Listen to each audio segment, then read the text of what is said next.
When Peter Marshall was the chaplain of the United States Senate, he preached a sermon in Washington in which he told the story of a man, I don't remember his name, I think it was Joe Dobbs or something like that, who owned a little store in the city that sold fresh fish. And Peter Marshall told of an experience that this man had one morning when he came to work, and he opened up his store and he enjoyed the aroma that greeted him as he walked inside, the odor of fresh fish and brine and all the rest, and he was getting things in order to open the store to the public, and the first customer that came in the door was a strange-looking man in a blue serge suit. And Joe noticed something extraordinary about this person. He didn't say anything when he came in the store. He didn't say good morning. He just looked at him with a piercing gaze and said to Joe, "Joe, I want you to come with me." And inexplicably, Joe felt like he was drawn by a magnet that couldn't be resisted. He took off his apron, hung it up on the rack, walked from around the counter, and went out to the door, hung the close sign on the door, and walked out in the street with the man in the blue serge suit and never went back. Well, of course, that never really happened in Washington. Peter Marshall was playing a little game here with his congregation. He was trying to put into a contemporary setting the call of the disciples of Jesus to ministry, where Jesus went by the seashore and he found Peter and Andrew and so on and James and John and said to them as they were mending their nets, "Follow me." And these professional people, for some reason, forsook everything that was part of their lives, and they left their nets where they were and walked away and followed Christ. Now, when we read of the call of the disciples in the New Testament, we are reading about people who had a face-to-face meeting with Christ and whose lives were never the same thereafter. One of those episodes that I find particularly meaningful is the call of the disciple Nathanael. We read that at the latter portion of the first chapter of the Gospel of St. John. I'll begin reading at verse 43 of chapter 1 of John's Gospel. The following day, Jesus wanted to go to Galilee, and he found Philip and said to him, "Follow me." Now Philip was from Bethsaida, the city of Andrew and Peter. And Philip found Nathanael and said to him, "We have found him of whom Moses in the law and also the prophets wrote, Jesus of Nazareth, the son of Joseph." And Nathanael said to him, "Can anything good come out of Nazareth?" And Philip said to him, "Come and see." You get the picture. Jesus had already called the first few disciples, including Philip. Philip ran and told his friend Nathanael. He was all excited. He said, "Nathanael, we have found the Messiah. We have found the one who was promised to us throughout the pages of the Old Testament, in the law and in the prophets. We have found the one of whom Moses wrote." Think about this for a minute. Philip is coming to one of his friends and said, "You know the Messiah that you were taught about in Sunday school, that you've heard about all of your life, that we all look forward to? He's here, and we found him." Well, Nathanael, of course, wants to know, where did you find him? Who is this fellow? And he's asking these questions to Philip, and Philip said, "It's Jesus of Nazareth." Nathanael's heart sinks and says, "Nazareth? Nazareth? Where did you ever get the idea that Nazareth would be the place where we would find the Messiah? Nazareth isn't even mentioned in the Old Testament. I mean, you guys must be out of your mind. What are you on? Can any good thing come out of Nazareth?" Nazareth was this small, insignificant village that had no rich heritage, either religious or otherwise. And so the excitement quickly turns to skepticism in the bosom of Nathanael. And Philip did the same thing that Peter and James and John did when they were telling others. He said, "Well, look, at least come and see. Let me show you this man, and then you come to your own conclusion. You make your own judgment. Don't just rely on my testimony. Come and see. If I can read between the lines, I can see Nathanael saying, well, okay, out of my friendship to you, I'll humor you. I'll come and see. That's the least I can do. But remember, nothing good can come out of Nazareth. I'm from Missouri, and I'm not going to be quick to jump on this train. And so we read on. In verse 47, Jesus saw Nathanael coming toward him, and he said of him, behold, indeed, an Israelite in whom there is no guile.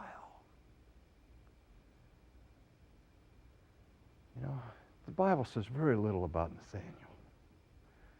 But what a wonderful description of a human being that Jesus makes of him. Jesus sees him coming.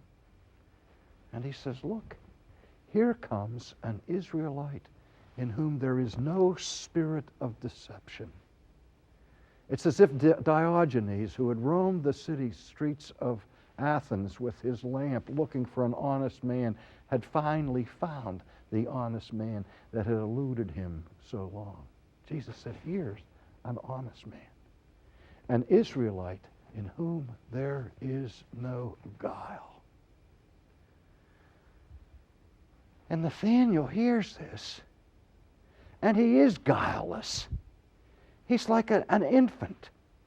I mean, he can't imagine how Jesus knows anything about him because he'd never met Jesus before. And so listen to his response. Nathanael said to him, how do you know me? Jesus answered and said to him, before Philip called you, when you were under the fig tree, I saw you. And Nathanael answered and said to him, Rabbi, you are the Son of God. You're the King of Israel. And again, this sounds childish, doesn't it? I mean, first the man is skeptical, but he goes along with his friend simply because his friend is, okay, I'll go and see him. And Jesus gives this cryptic statement about knowing him when he was still under the fig tree, and says a little bit about Nathanael having not ever met the man. And Nathanael is so impressed by this display of insight and that he regarded instantly as supernatural knowledge of Nathanael, that all of the doubts and all of the skepticism vanished in an instant, and he makes this profound confession of faith. Rabbi, you're the Son of God. And he's ready to follow Jesus. Now, some of you may remember the great entertainer, Al Jolson. I once spoke about Al Jolson in Chicago, and I was getting all excited about Al Jolson, and afterwards people in the congregation came up to me and said, who's Al Jolson? And I said, I'm really getting old when people haven't heard of Al Jolson. Well, Al Jolson was a fantastic singer, entertainer, and his live performances were extraordinary. He was as animated as Sammy Davis Jr. was. And Jolson used to get out there and he would belt some of these songs out, and the people would go nuts. They would roar with their approval. And then he would come and he would slide across the stage and get up, and then his famous expression that he used over and over again was this. You've heard this expression. You maybe haven't attributed it to Al Jolson, but you've heard it. Jolson's famous line was this: you ain't seen nothing yet. And then he'd go on to the rest of his program and wow them and dazzle them even more. Well, it was like before Al Jolson was ever born, this is how I read this encounter, this face-to-face meeting between Nathanael and Jesus. Nathanael sees Jesus and hears Jesus talk to him about himself in ways that Nathanael can't figure out how Jesus could have known anything about him. And Jesus said, you think that's something? You ain't seen nothing yet. Well, that's not exactly what Jesus said. Let's look at his exact words, but it's the same sentiment here. He said, Jesus answered and said to him, because I said to you, I saw you under the fig tree, do you believe? You will see greater things than these. And he said to him, most assuredly, I say to you, hereafter you shall see heaven open and the angels of God ascending and descending upon the Son of Man. Nathanael, you haven't seen anything yet. But here's what you will see. You will see the heavens themselves open. And you will see angels descending and ascending on the Son of Man. Now, I feel certain that Nathanael had no earthly idea what Jesus was talking about. That was something he had to think about. I don't think he had to think very long before he got the reference, however. Because when Jesus was speaking in this manner, which seems so utterly cryptic to us, he was clearly referring to an event of great importance that took place in the Old Testament that we read about in the book of Genesis. And let's turn our attention there for just a moment. If we turn back to Genesis 28, beginning at verse 10, we read these words. Now Jacob went out from Beersheba and went toward Haran, and he came to a certain place and stayed there all night because the sun had set. And he took one of the stones of that place and put it at his head and lay down in that place to sleep. And then he dreamed. And behold, a ladder was set on the earth, and its top reached to heaven, and there the angels of God were ascending and descending on it. And behold, the Lord stood above it and said, I am the Lord God of Abraham, your father, and the God of Isaac. The land on which you lie I will give to you and to your descendants, and your descendants shall be as the dust of the earth, and so on. For behold, I am with you, and will keep you wherever you go, and will bring you back to this place. For I will not leave you until I have done what I have spoken to you. And then the scripture says this, that Jacob awoke, and he said, surely the Lord is in this place, and I knew it not. And he was afraid, and he said, how awesome is this place? This is none other than the house of God, Bethel, and this is the gate of heaven. Think about what happens to Jacob here in this vision in the desert wilderness at night. He stops when darkness falls because there's no inn and it's not safe to continue traveling in the ancient world at night. And he just goes to sleep by the road, puts a rock for his pillow. And in the middle of the night, he has this vision, he has this dream where he sees the heavens open and he sees a ladder connecting earth and heaven with angels moving up and down this ladder. We've all heard the children's song, we are climbing Jacob's ladder. What was the significance of this encounter that Jacob has that changes his life at Bethel, the place called the house of God? I think this passage is extremely relevant to our day because what I discern as I go around and about this country is that the collective experience of our people is not of a profound sense of the daily awareness of the presence of God, but rather, as the philosophers of our day, people like Camus and Sartre and others, have indicated, that our sense today is one of estrangement, of alienation, and a profound sense of the absence of God. The whole world is still waiting for Godot. We feel alone and abandoned in a vacuous universe where there is no sensation of the presence of God. We're an extremely empirically oriented people. If we can't see it, taste it, touch it, feel it, smell it, we don't believe it's real.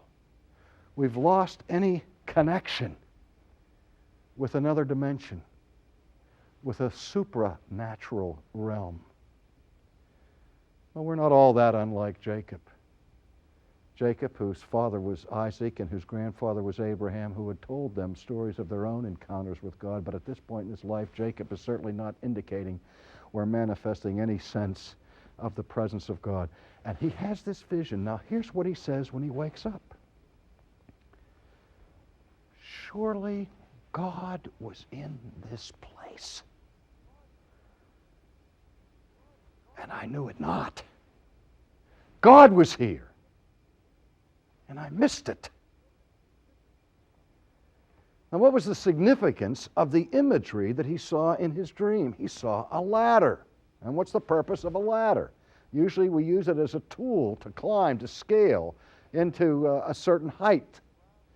If I want to get from the ground to my roof of my house, I can't leap tall buildings at a single bound. I need to climb a ladder. So I get that ladder to connect me from the earth to a higher point of elevation. That's what a ladder is for.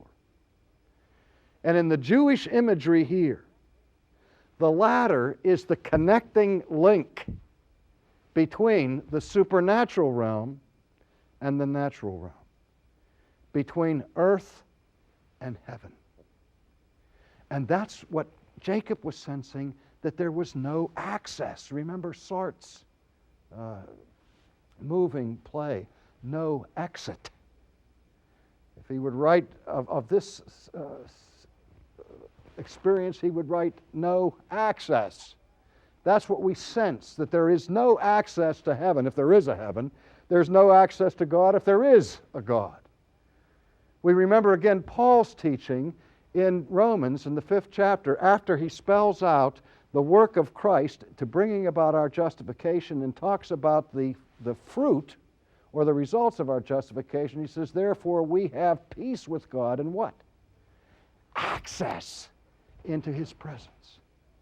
But you see, for there to be access between heaven and earth, between us and God, there has to be a bridge. There has to be a ladder. There has to be something that bridges the gap and that is a connecting link between these two realms. Something that the angels can come down and go back up on. Jacob never saw it. He just had a dream. And his children didn't see it. In a sense, the whole history of the Old Testament was a quest for the ladder of Jacob. And Nathanael appears before Jesus. And Jesus says, Nathanael, you will see the heavens open and the angels of God ascending and descending on what? On the Son of Man. Do you hear what Nathanael is hearing? Jesus is saying to him, Nathanael, you're going to see the veil be removed between heaven and earth. And you're going to see angels ascending and descending on me. What Jesus is saying to Nathanael is, Nathanael, you're all excited because I knew something about you before I ever met you. You ain't seen nothing yet. You're speaking to the incarnation of Jacob's ladder. You're speaking to the one who has been sent from heaven as a bridge to planet Earth, to provide access for the people of God, so that there can be a connection between this world and the heavenly places. So in these cryptic words, Jesus is foreshadowing, as it were, to Nathanael the whole focal point of his earthly ministry, because his ministry is to be that of a mediator. Jesus is called the mediator of the new covenant. And what does a mediator do? The mediator stands between two parties that are estranged, that are missing each other, that are not connecting. There seems to be no access of a relationship between the two. But the ladder of Jacob bridges the gap. And Christ comes to mediate between heaven and earth, between God and man.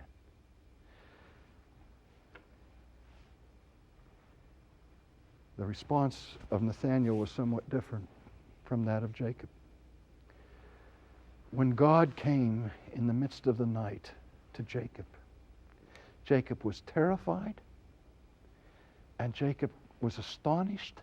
Jacob was in awe, and he said, surely God was in this place, and I missed it. I knew it not. When Nathanael meets Jesus, and the living ladder of Jacob appears, what is the response of Nathanael? Thou art the Son of God. In a sense, what Nathanael was in whom there was no guile. He saw what Jacob failed to see. He said, surely God is in this place, and I know it well.